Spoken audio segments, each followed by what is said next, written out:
de la guerre civile.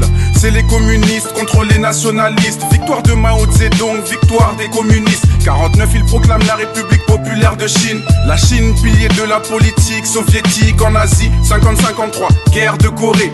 La Chine envoie des milliers de volontaires. 1950 au Tibet, intervention militaire. 56, Mao est contre la déstalinisation de l'Union soviétique pour une ligne politique plus dure. 60, entre la Chine, l'URSS et la rupture. Développement du communisme chinois, le maoïsme. Le petit livre rouge est diffusé.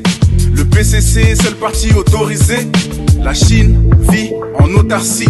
Son rayonnement international grandit.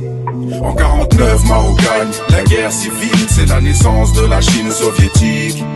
Leader communiste en Asie, autarcie. Guerre froide et maoïsme. En 49, Mao gagne la guerre civile. C'est la naissance de la Chine soviétique. Leader communiste en Asie, autarcie. Guerre froide et maoïsme.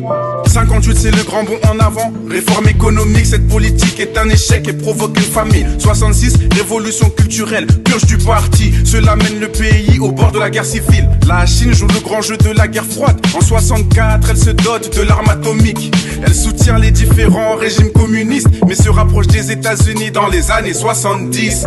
Dans le même temps, le maoïsme se développe en Tanzanie ou avec les Khmers rouges au Cambodge. La Chine s'affiche comme le leader du tiers-monde.